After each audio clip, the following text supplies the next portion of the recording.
Hello, everyone. My name is Jim Collison. I'm here with Hannah Lomax. We're talking about how to have a better strengths-based feedback conversations. We want to welcome you. And Hannah, I want to welcome you. Welcome. Thanks, Jim. Great to see you. Great to have you as well. A few rules as we get started. Well, we don't have very many rules, but a few rules as we get started. One, if you're listening live, go ahead and pop your top five if you want to in the chat. We'd love to have that. And since we're talking about how to have better strengths-based feedback conversations, how do you like to receive feedback? That's what we're looking for in chat from you. How do you like the feedback? There's a question I ask when I'm working with new employees is what's the best feedback you've ever received? That may also be a question. Well, Hannah, while folks are putting that in chat, let me ask you that question. As you think back in your career, what's the best feedback you've gotten? Yeah, great question, Jim. I think I've got learner in my strengths for anyone that doesn't know me. So I have this curiosity for kind of continuous improvement. So I've had a couple of examples where feedback has been brilliant for me, both positive and negative.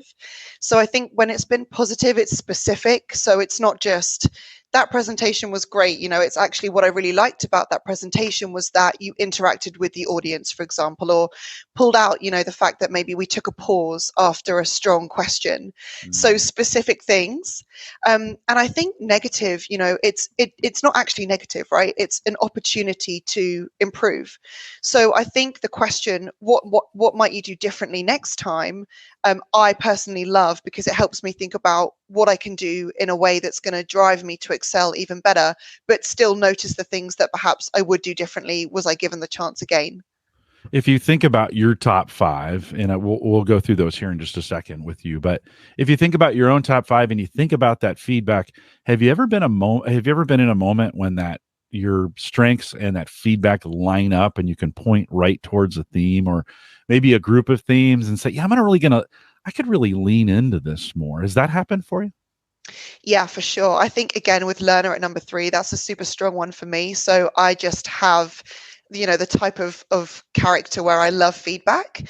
Um, I think also I have futuristic at number two. So for me, I'm Mm. constantly thinking about what's next, and we know that feedback should be future oriented. I think we'll probably spend some time talking about that today, but I love to visualize successes that are to come based on what I learn, about previous situations.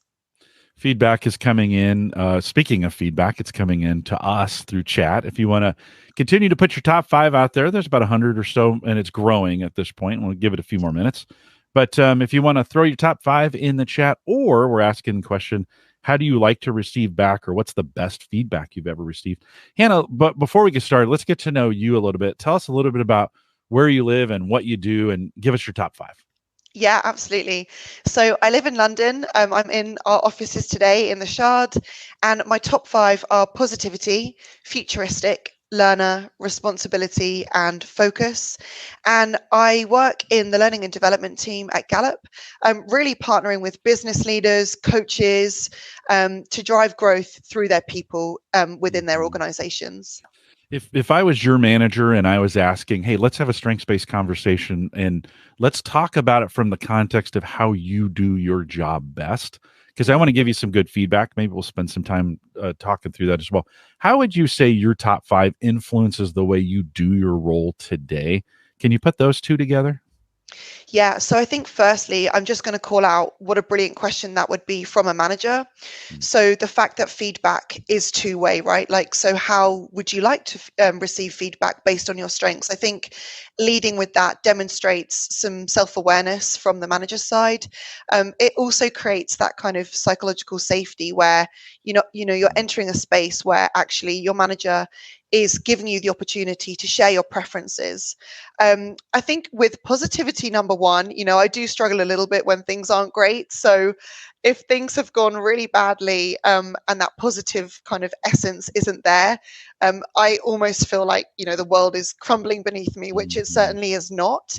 But I think knowing that makes me realize that actually it's not that bad, right? This is just a lack of positivity at this moment in the day. And what I'm going to do, to your point, Jim, is kind of lean into the learner futuristic side where I can think about the positive of that poor feedback is actually how can I make this better next time? Mm. So I think there's a little bit around knowing what your strengths are and how you might therefore feel when you receive feedback as well. We're getting some great comments in the chat. Continue to put them in there. How have you gotten, or how do you like to receive feedback? What's the best feedback you've ever received? Those kinds of questions. Continue to throw your top five in there as well. Let's talk about this idea of a strengths-based feedback conversation. Hannah, at the essence of that, what is that? I mean, those are easy words to put together, Mm. maybe a little bit harder to execute. So what is that? When we say strengths-based feedback conversation, what do we mean by that? Yeah. And actually, I think when I was thinking about, our session today, Jim, I actually took a step back, and the kind of Google definition for feedback is really about information that we gather to help us make improvements for the future. So I think it's really important to remember that feedback isn't to be critical or judgmental or anything like that. It's actually helping people to excel and to inspire them so that next time they can do better. And we know from kind of Gallup science that the best feedback is frequent, it's future oriented, and it's focused.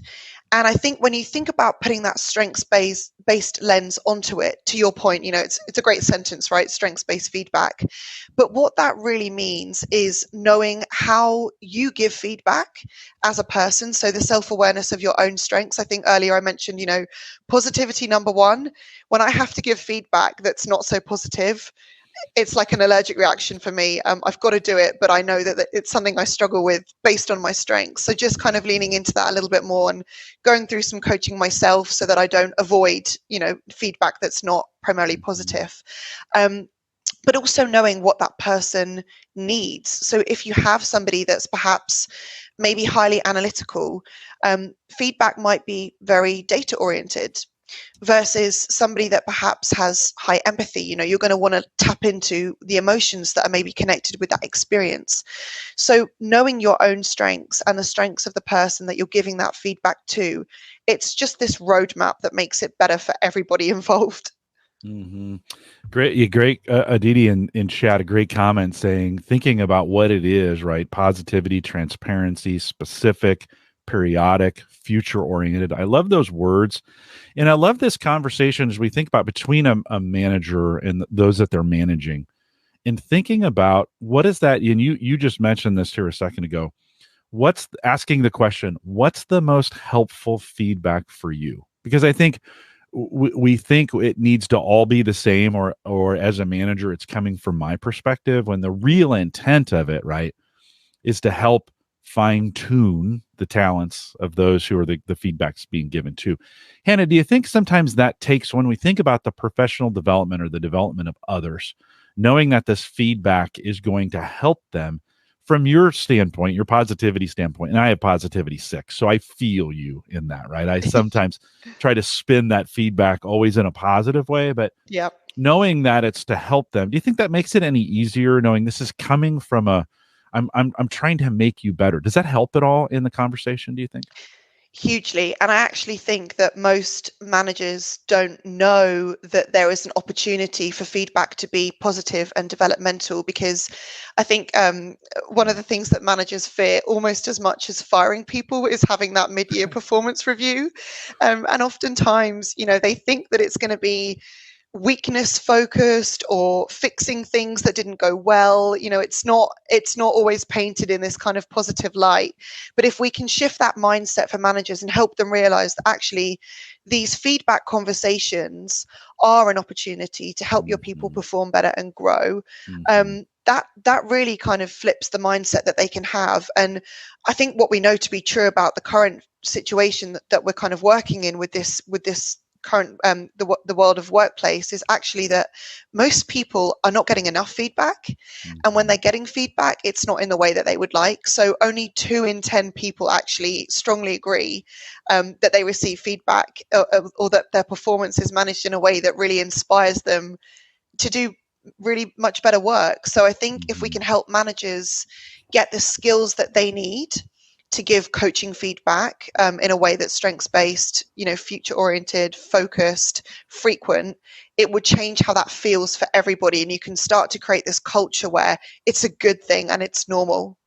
Yeah, we've put a little structure around these ideas of these different kinds of conversations. We talk about them as the 5 coaching conversations.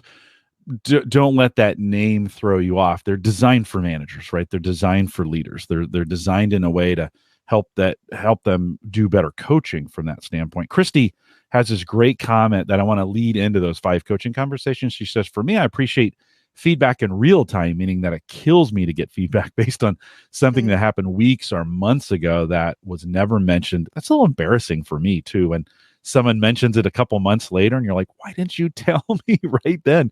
It's hard though. Giving good feedback is hard, right? And it could have been addressed, or at least had time to process as something with her intellections in her top 5. We have these 5 coaching conversations. Hannah, can you talk a little bit about, and we're not going to go through them one by one, just maybe talk about, we've got this idea of a quick connect, right? Getting together on a regular basis and providing. Can you talk a little bit about those 5 conversations? Yeah, of course. So first one is role and relationship. So what am I here to do? What's expected of me? If you haven't got that clarity when you join, it's going to be very difficult to thrive. So that one's really important. And then the next 3 are really where that kind of coaching begins. So a quick connect could just be, me calling Jim and saying, how's your day going? How are you feeling today? Something as brief as that. And then you move into the check-in. So this is a little bit more, I guess, structured in the sense that it might be every week on a Thursday. And this is really an opportunity to think about kind of what's getting in your way, what barriers might I remove, what are your kind of priorities, for example, how are you actually doing in terms of progress, given that you set those goals when you joined the organization, actually holding your people to account. We set this goal, where are you going on that goal? And then I think to your point, Christy, the next one's fantastic. So developmental coaching or in the moment feedback. Now I'll use the analogy of a sports team, right? Someone scores a goal, you come off for halftime. Wow, that was amazing. You kind of in the moment really reflect on what went well and how you could do that again to keep winning. And then the last one of the 5 is that big, often scary for some people, performance review that's often around metrics or KPIs, documentation. But I think to your point as well, what we don't want is for anything in that kind of official progress review to be a surprise. And it would feel actually super uncomfortable, I think, for the team member and for the manager to get to this review and to say we didn't get what we wanted to, we didn't achieve our goals, and looking back on why that didn't happen, it should be the exact opposite. So that thing about frequency, again, I mean, we know that when employees receive feedback every week or recognition, praise for good work, when they get that meaningful conversation once a week, they're almost 4 times more engaged and 3.6 times more likely to do outstanding work. Yeah, it's an important aspect. We have a lot of information on this on our website. So if you go to gallup.com, search, we have a little search icon, click on that, choose 5 coaching conversations, and we'll have a lot of information for you around that. That performance review really is a summation of all the other conversations that exist, right? And I think sometimes, let's get back to a little bit of a basic level. I think sometimes when we think about that quick connect, and we think it's maybe a water cooler conversation, and it can be, right, where it can be just how was your day or how are things going. But I think it can be done strategically. And Hannah, how could we take just a quick connect and think of it in a strategic, and not coming at it with a heavy agenda, but what kind of things we could do? I have an idea, but I want to ask you, how can we make that quick connect still strategic in that developmental process? Yeah, great question. So that quick connect is also an opportunity for recognition. And I think, again, what we know to be true from our research is that recognition doesn't happen enough. And Jim, I know we've talked about this, but it's recognition for good work. We don't want to just say, thanks for showing up. That's not actually going to help us to achieve our performance goals. We might all feel great and be happy and have best friends at work. But it's got to be recognition for really good work. So I think if you've got the opportunity in that quick connect to just say, hey, Jim, that podcast that you did last week was outstanding. What I really loved about it was X, So thinking about using those quick connects to tap into those things, or even just, is anything getting in your way right now? And if that's going to be an opportunity to spot a time to have a bigger conversation around a real barrier that might stop someone from hitting their goal, you've kind of caught it ahead of time, rather than in 9 months' time we sit down and we didn't get what we wanted. Yeah, well, that idea of a surprise, right? Of like they shouldn't come. That although there always has to be a first time you hear something, right? So there's going to be a moment like I think sometimes where we say, we don't want surprises. Well, in the moment, sometimes the feedback is a surprise. Like you Mm, thought, hey, I this went really well.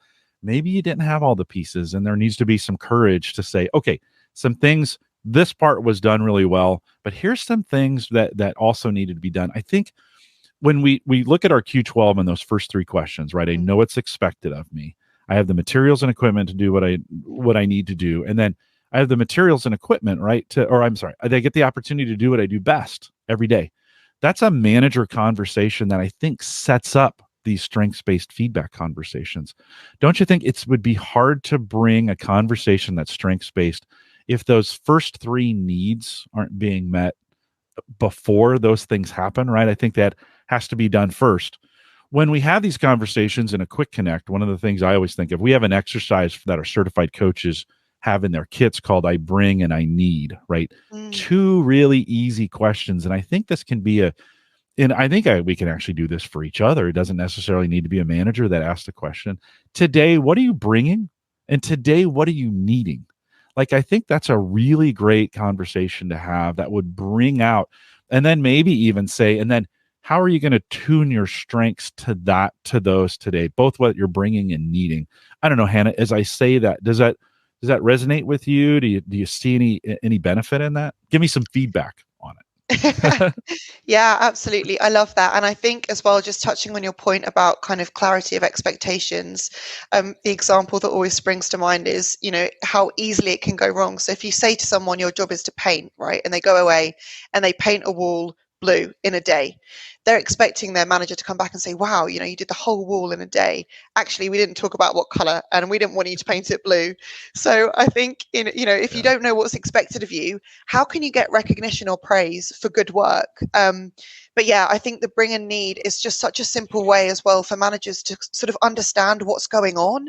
And if somebody isn't quite on track with their goals, or maybe isn't even themselves in the office that day, if you just have that conversation, sometimes, I mean, woo for me is number 6.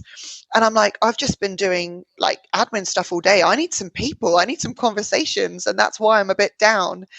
So it can help managers fast track how they can get the best out of their employees. Yeah. Some great comments still coming in through chat. We'd love to take your questions there as well. About 10 minutes left in this. And so if you've got some questions, drop them down. A couple really great comments. One says, personally, I seek feedback to improve myself and I think managers play an important role in the process. If managers create the feedback culture, I love that idea, culture of feedback. A culture where it's known, it's expected, and it's safe. You mentioned psychological safety in the beginning of this, and knowing, because this is hard. If you're in a culture where you're going to get battered, Mm, or where feedback has been taken generally negative, it's tough. Like that makes it harder, right? They may be expecting something different. So I love that idea. Let's hone in a little bit on this idea of culture when we think about how else can we set up the culture so that the culture is ready to accept that feedback. In other words, I know, hey, when I'm getting this feedback, I'm getting it because it's in my best interest. What do you think? What are some other ways cultures can be set up? mm. And I think it really does come back to role modeling as well. So I love, Jim, that, when we talked about feedback earlier, that question when people join of what's the best piece of feedback you've ever received, or how do you like to receive feedback, or how would you like to give me feedback? You're really opening the door for people to share their thoughts and feel safe. But I think in terms of really building a culture of feedback, if you have a framework that everyone's on board with, so we mentioned the 5 conversations, that's ongoing coaching conversations that are all feedback. And if that becomes the norm, like you say, it's not a surprise. And I think what's really nice about that is it ties into some of the other items in our Q12 engagement survey. So one of them that's really important is that someone, my supervisor or someone at work, cares about me. And if someone's asking you regularly for the opportunity to have a feedback conversation, you're probably going to feel like they care about you. You're seen, you're heard, they're wanting to develop you, they're wanting you to succeed. So it helps you to kind of tick that box. And again, question 6, there's someone at work that encourages my development. If managers can start to communicate with their teams that the purpose around feedback is to help you grow, we want to know where you've got an opportunity to go even further. What does development look like for you? What would you like to come next? Then again, it's going to help you to build this culture where everyone has the shared language of strengths, of feedback. They know that in their 5 conversations, they've got their check-in coming up. So it starts to feel like something that's expected rather than a surprise. Yeah, and I think so let's prime the pump a little bit for the chat out there. We'd love to hear. We're going to talk a little bit about, because I think we think about culture, strengths-based feedback, and the culture being the important aspect of this. That doesn't happen by accident. We have to find ways to create that, encourage it. You were mentioning just the culture of conversations being safe. That's one of them.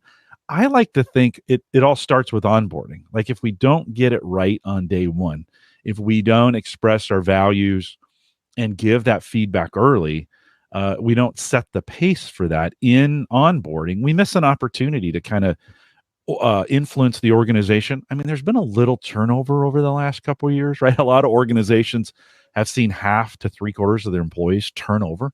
What a great time to use onboarding as an opportunity to build a strengths-based culture and embed positive feedback, or embed these conversations in the organization, a way to move them forward.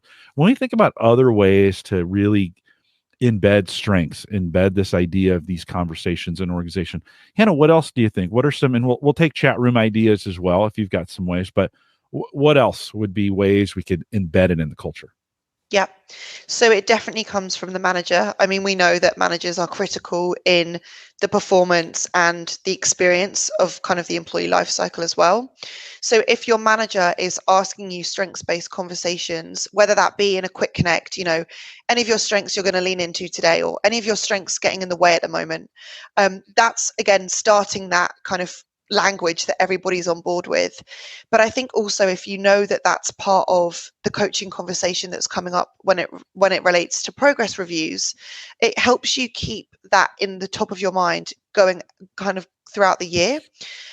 So I think just having champions within the organization that are talking about strengths, it's fresh, it's alive, making it part of your team weekly connects if you have them. So maybe some fun icebreakers. You could even do like a love, frustrate, appreciate kind of exercise with your team each week to just keep it kind of top of mind. But then I think if your managers are trained to actually have strengths-based conversations, and you've even got coaches in the organization where if you've got specific challenges or goals that you want to accomplish, there's dedicated coaches for you to go and spend time with. That's really the model of excellence that we've seen in some of our best practice clients.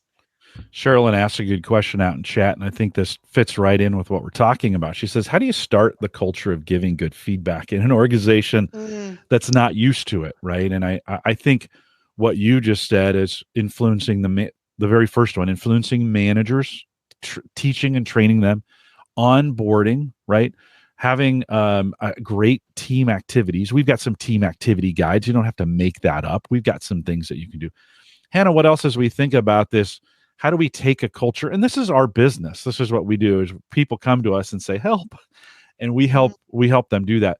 What are some other ways you've seen maybe in a culture that isn't a great feedback culture turning to, and it takes time. It's not going to happen overnight, but what do you think? Well, I think firstly, the learner/consultant in me is wondering why it's a culture where feedback is not welcomed. So perhaps unpacking that a little bit, just to explore if there's anything that can be done to sort of fix that maybe negative framing that already exists around feedback, or looking at perhaps some of the consequences that came from feedback that weren't positive, and then spinning that mindset. So again, tapping back into the purpose of why we're giving feedback and making it a positive experience. So explaining to people that this is actually to help you. But I think, to answer your question, one of the things that you can do is just, it's really hard as well, but be that person that starts, right? So somebody's got to do it. Ask your friends for feedback, ask your manager for feedback, and it will have this ripple effect where the more that you're doing it and the more feedback that you're getting, And the more that you can share positive experiences of it, the more that other people will kind of start to buy in. I think, again, that's the power of strengths, because it's positive. If you ask for strengths-based feedback, the chances are you're going to come away with some experiences that don't terrify you to never ask for feedback again. Similarly, if you're training your managers really well, then you're at a lower risk of somebody having a bad experience with feedback that puts them off doing it again in the future.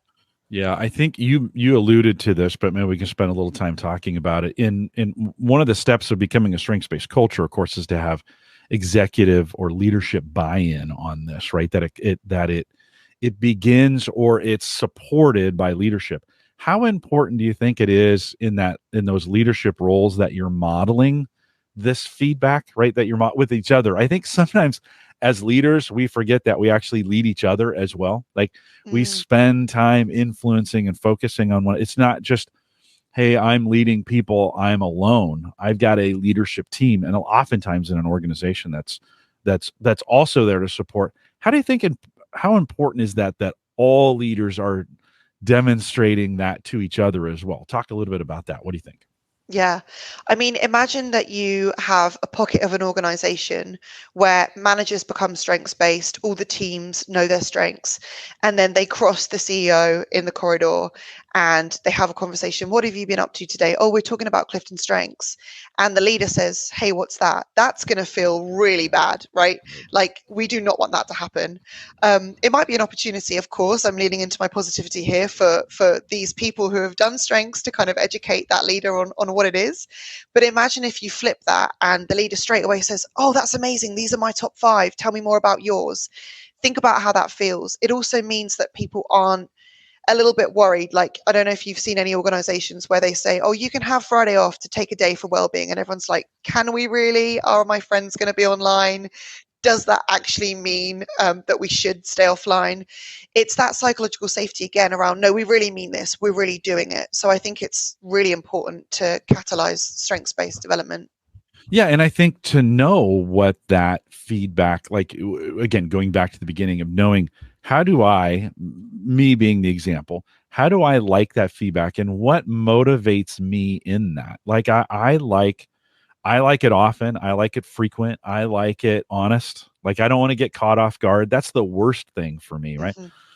For others, there was someone in the chat earlier who kind of said, that early conversation, that early feedback is difficult for them. And it is like, I think it's good for their manager to know that, right? From a strengths-based perspective, then find ways and maybe even role play some of that feedback early to kind of learn to understand so if I was their manager, I would say, so how do I do this with you where it works? Let's role play that and figure out, okay, what works and what doesn't.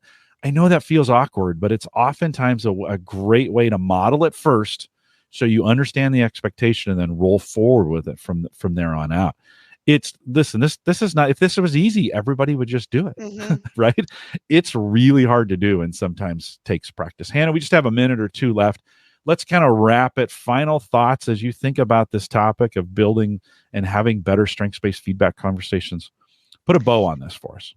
Put a bow on this. Okay. So I think knowing your own strengths can also help you if you're nervous about giving feedback.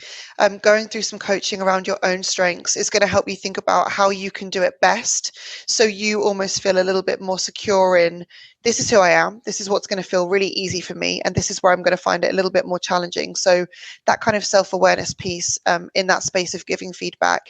And then I think in terms of kind of making it strengths based, that doesn't mean that if something goes wrong, you ignore the negatives, but it's all around that kind of developmental piece. So I think if you can encourage your team members to just be more open and be more vulnerable with how they are feeling, it's almost like dating, right? You kind of get to learn someone a little bit more, and you realize that actually when you took them to see a horror film, they really didn't like that. It's the same, right? So you've got to get comfortable with that early stage of learning and growing together as a team and kind of collaborating to accomplish the shared goal that's at the end of it for everybody.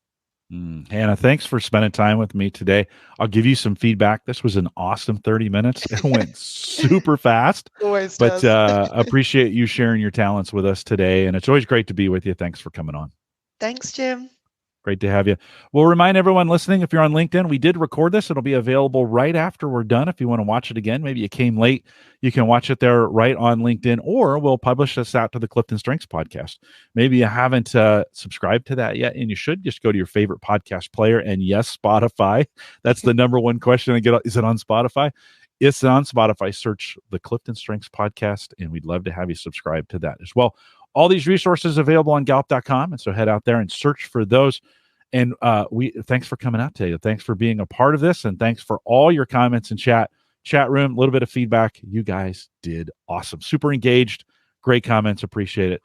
We'll do it all again another time. Thanks for following us. Goodbye, everybody.